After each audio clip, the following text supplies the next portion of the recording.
Capítulo 1. Óbito do autor.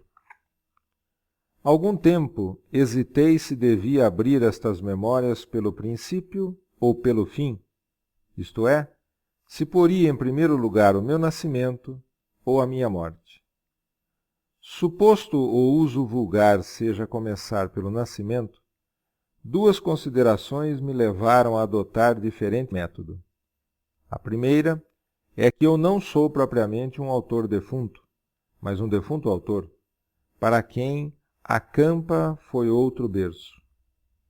A segunda é que o escrito ficaria assim mais galante e mais novo. Moisés, que também contou a sua morte, não a pôs no introito, mas no cabo, a difícil radical entre este livro e o Pentateuco. Dito isto, expirei às 2h da tarde de uma sexta-feira do mês de agosto de 1869, na minha bela chácara de Catumbi. Tinha uns 64 anos, rijos e prósperos. Era solteiro, possuía cerca de 300 contos e fui acompanhado ao cemitério por 11 amigos. 11 amigos. Verdade é que não houve cartas nem anúncios. Acresce que chovia, peneirava. Uma chuvinha miúda, triste e constante. Tão constante e tão triste, que levou um daqueles fiéis da última hora a intercalar esta engenhosa ideia no discurso que proferiu à beira de minha cova. Vós que o conhecestes, meus senhores, vós podeis dizer comigo que a natureza parece estar chorando a perda irreparável de um dos mais belos caracteres que tem honrado a humanidade. Este ar sombrio, estas gotas do céu, aquelas nuvens escuras que cobrem o azul como um crepe funéreo, tudo isso é a dor crua e má que lhe rói à natureza as mais íntimas entranhas. Tudo isso é um sublime louvor ao nosso ilustre finado. Bom e fiel amigo, não me arrependo das 20 apólices que lhe deixei. E foi assim que cheguei à cláusula dos meus dias.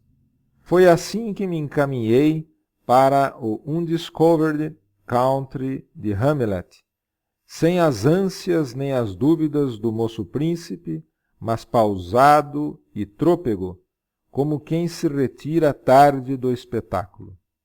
Tarde e aborrecido. Viram-me ir umas 9 ou 10 pessoas, entre elas 3 senhoras, minha irmã Sabina, casada com Cotrim, a filha, um lírio do vale, e tenham paciência. Daqui a pouco lhes direi quem era a terceira senhora. Contentem-se de saber que essa anônima, ainda que não parenta, padeceu mais do que as parentas. É verdade, padeceu mais. Não digo que se carpisse, não digo que se deixasse rolar pelo chão, convulsa. Nem o meu óbito era coisa altamente dramática. Um solteirão que expira aos 64 anos não parece que reúne em si todos os elementos de uma tragédia. E dado que sim, o que menos convinha a essa anônima era aparentá-lo.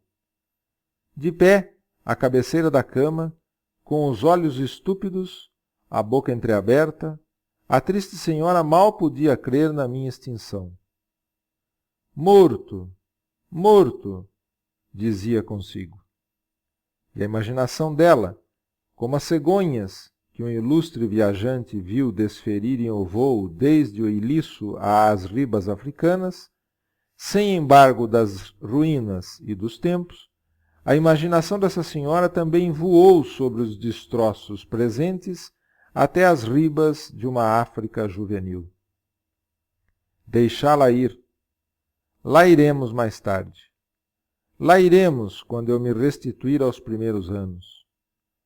Agora quero morrer tranquilamente, metodicamente, ouvindo os soluços das damas, as falas baixas dos homens, a chuva que tamborila nas folhas do tinhorão da chácara, e o som estrídulo de uma navalha que um amolador está afiando lá fora, à porta de um carreeiro.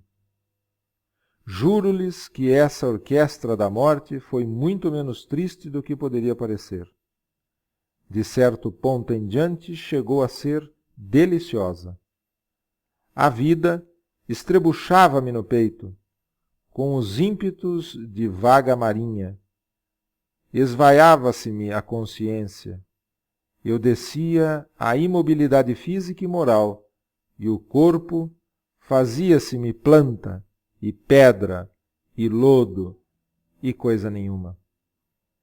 Morri de uma pneumonia, mas se lhe disser que foi menos a pneumonia do que uma ideia grandiosa e útil a causa da minha morte, é possível que o leitor não me creia, e todavia é verdade.